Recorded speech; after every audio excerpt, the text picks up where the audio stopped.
Good evening friends, this is Govinda Kormakar and now I am discussing and talking about an important chapter of psychology. The name of the chapter is individual decision making.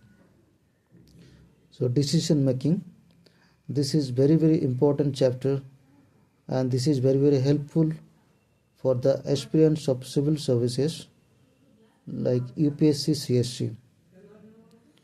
Okay, first of all, I am going to discuss about the themes of this chapter. So, theme: to understand the concept of decision making and process involved in making effective decision.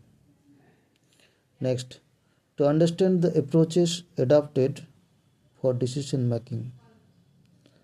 And next, to understand the rationality and decision making.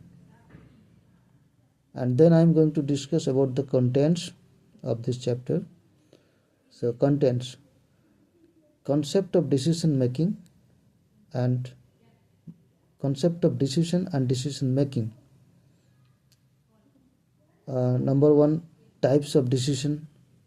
Number 2, decision making process. Number 3, effective decision. Number 4, problem solving. Okay, then next, approaches for decision making. Number 1, routine approach. Number 2, scientific approach. Number 3, quantitative approach. Number 4, creative approach. Okay, next, creativity and innovation.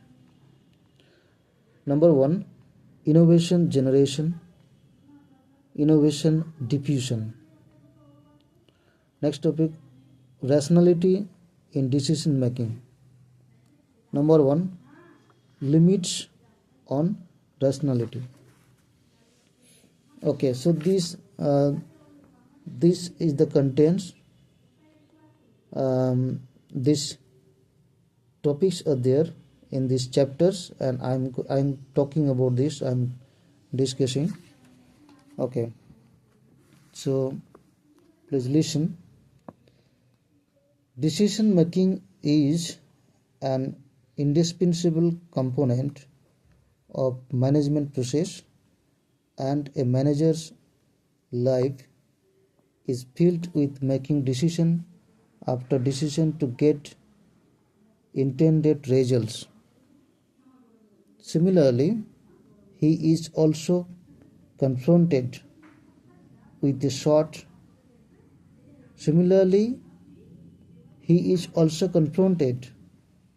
a host of problems and solve these problems through problem solving, which is a form of decision making in which the issue is unique and alternative must be developed and evaluated without the aid of set decision results. Therefore, managers see decision making as their central job because they constantly choose what is to be done, who is to do, when to do, and how to do. Collectively, the decisions of managers give form and direction to organizational function. Therefore, managers should develop decision making skills and acquaint themselves with the dynamics of decision making because of the following reasons. Okay, number 1, managers spend a great deal of their time in making decision in order to develop their decision making skills. It is necessary that they know how to make effective decisions.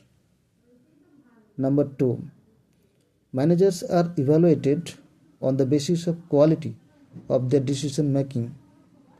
To improve the quality of decisions, they should know how quality of decision making can be improved.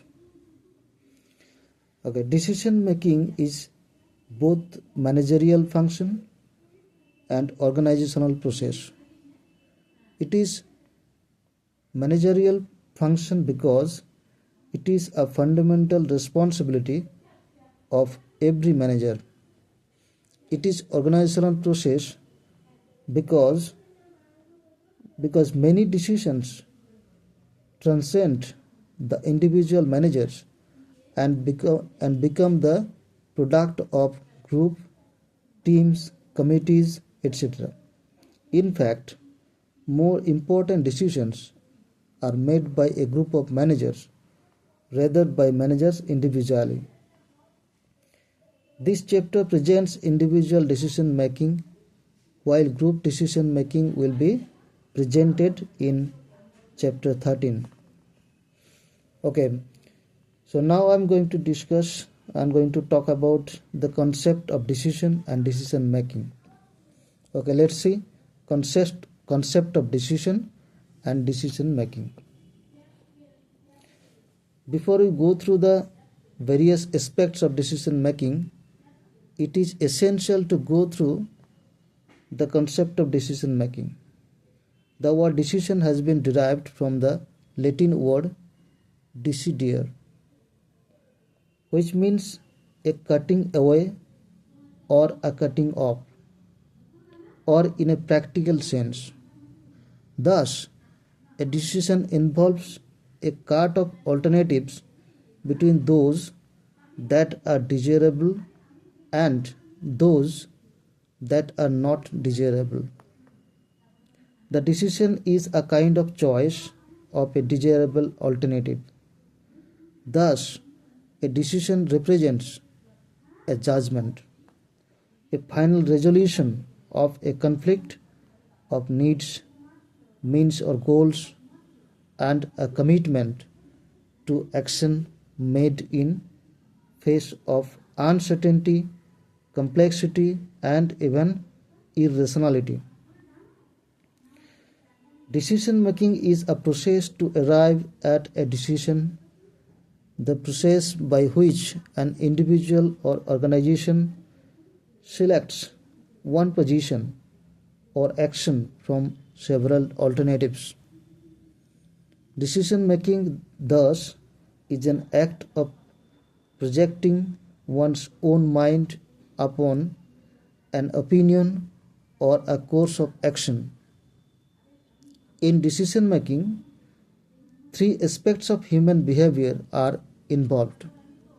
Number one, cognition. So what is cognition?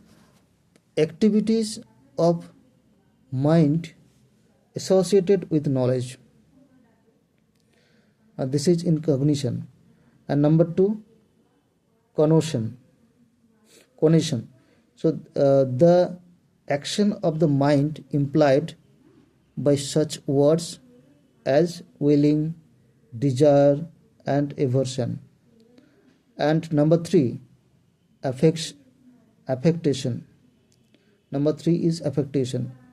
So the aspect of mind associated with emotion, feeling, mood, and temperament. Based on the above concept of decision making, its features can be derived as follows. Okay, I am going to discuss step by step.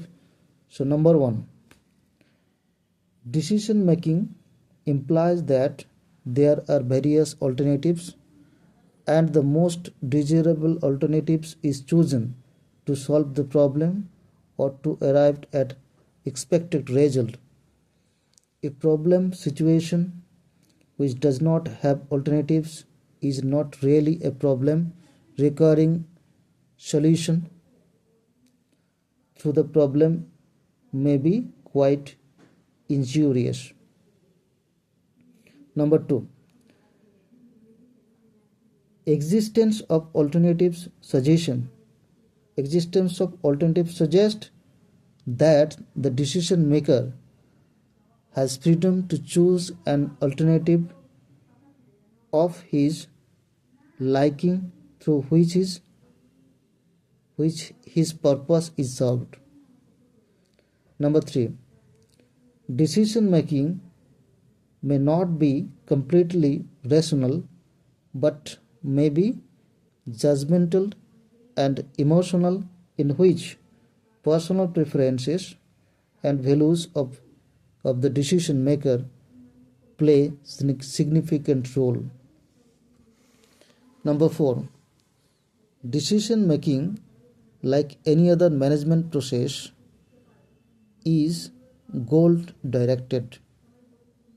It implies that the decision maker attempts to achieve some results through decision making.